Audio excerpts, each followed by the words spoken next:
Anya, Delana, what did I do to deserve such amazing cocktail company here tonight on Burgh Vivant? Thank you for being here.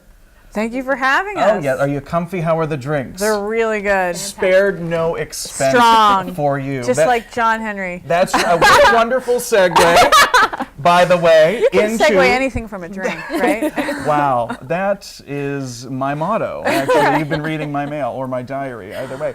But that's a wonderful segue into the show that you are both working on right now, which is JH, Mechanics of a Legend, produced by Hiawatha Project, which is a company that, Anya, you have founded. Yes. What is the Hiawatha Project?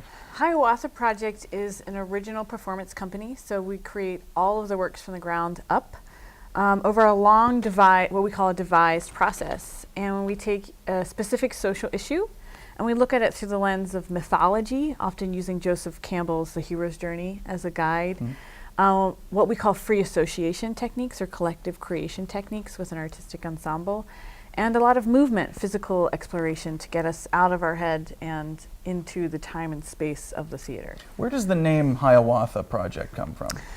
A couple of places. Hiawatha was a Native American chief, a real historical person, and also a person of great legend. He was someone who brought what we call the Iroquois tribes. They call themselves something much more beautiful, which I'm not going to try and pronounce here. And during a Have another drink. Yeah, right. During a time of great warring, and he brought all the tribes together through storytelling and peace. So that's part of it. He also ascended to heaven on a white canoe and met a giant hawk at a lake, and so. If we can all be so fortunate. Oh, right. I mean, what do I have to do in life to achieve that kind of nirvana? Right, but also Thornton Wilder's Pullman Car Hiawatha is a one-act, which was something he wrote in school, which was the precursor to The Skin of Our Teeth in Our Town, and it's a beautiful piece that really spoke to me, and so it's kind of based off of those two ideas. I had an old relative, a great aunt of mine, that when something drug on too long, she would always say, "This is longer than Little Hiawatha." the novel, I suppose. It's a long poem. Oh, it's a long Little poem. Hiawatha, right. Oh, okay. Well, now that makes sense to me. You've really solved something for me. Because then I find myself saying it, I'm like, what does this mean? Right. No, well, good. See, Hiawatha has already helped you find some inner I'm on that inner track that of like what your grandmother was showing you. About to talk to the hawk. Yeah. So the upcoming project with Hiawatha Project is JH Mechanics of a Legend, which you have written, and which will star, among others, Miss Delana Flowers. And this is the story of John Henry, is that right? Right. It's inspired by the legend of John Henry, and also a really incredible book called Steel Drive-In Man, John Henry, The Untold Story of an American Legend, written by Scott Reynolds Nelson. And he's a historian who found quite plausibly the real John Henry by taking all of the different versions of the ballad. There's almost 200 versions, and it evolved right after the Civil War during the Reconstruction era, the earliest versions that we find. And he treated them as primary resources because right after the Civil War, many African Americans clearly couldn't read or write because it had been illegal for them to do so. And so he treated them as coded messages. And there was an obscure line that said they took John Henry to the White House and they buried him in the sand with an inch of sand between his grave, which everybody was like, it's just an old ballad, obscure lines. But he put together some really interesting historical pieces through his investigation process and found that, I'm going to mess up the dates, but in the early 2000s, they found 300 African American bodies buried by the railroad track with an inch of sand between their grave. And he found that the main building behind them was white, and it was the Virginia Penitentiary. And so he, through this incredible process, found the real John Henry, who was an African American Union soldier, fought during the Civil War, was in Virginia at the wrong time in the wrong place when the black codes came down during the Reconstruction era, was incarcerated unjustly and put on a chain gang. And he died racing a steam drill, along with any other person that would have entered that tunnel within the space of 5 years because of the silica dust that had entered their lungs. Wow. So the show looks at that real history, pieces apart the legend, and how those two things sort of blend together in the show. We also look at the real machine that killed John Henry, which wasn't the steam drill, it wasn't technology necessary, it was human machines. So we're breaking down societal machines through mechanics definitions. So the script is made up of mechanics definitions, the pieces of the ballad, and primary research from the 1870s, newspaper articles and freedmen narratives, free women narratives, which sort of blend together in a long-form poem, much like perhaps Little Hiawatha. Please, not as long though. No, the show is only an hour and a half. Oh, that's wonderful. And, With a 15-minute intermission, so it's like an hour and 45. That's great, little boutique, theater experience. And Delana, you play John Henry's wife in this. What is it like to be in a show like this, which I imagine is very emotional, very powerful? It is.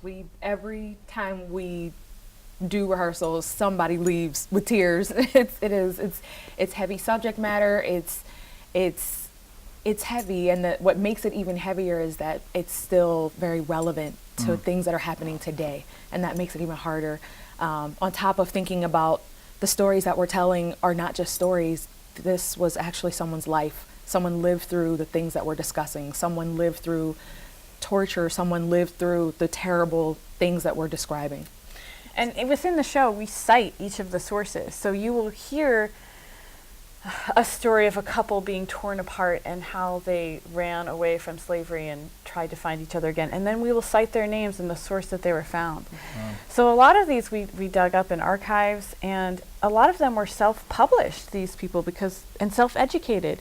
And they wrote their own autobiographies, and they've sat in some state library that somebody found a long time ago, and then we've refound them, and we cite their names in the show. And so a lot of times it's like the weight of their ghosts are in the room with us.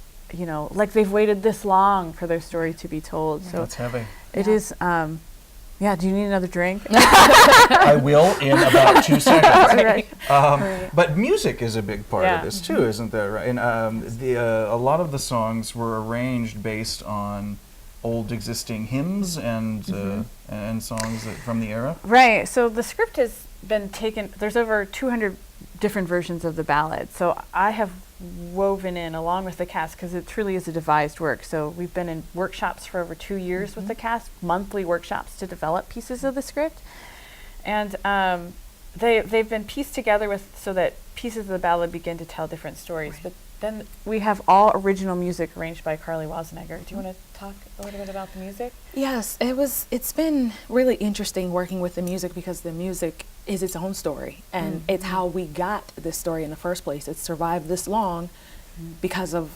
music. And if I remember correctly, it was one of the most redone ballads. I mean, everybody from Bruce Springsteen did a version of it. Bruce Springsteen has a recent version. Johnny Cash's version, Harry Belafonte's. But we have in our research, recordings from prison inmates in the 1890s. I think was the earliest recording we found.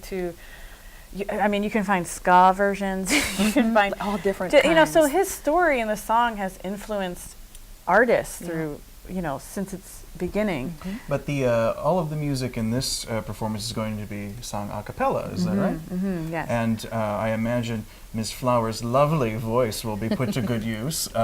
We are really looking forward to that.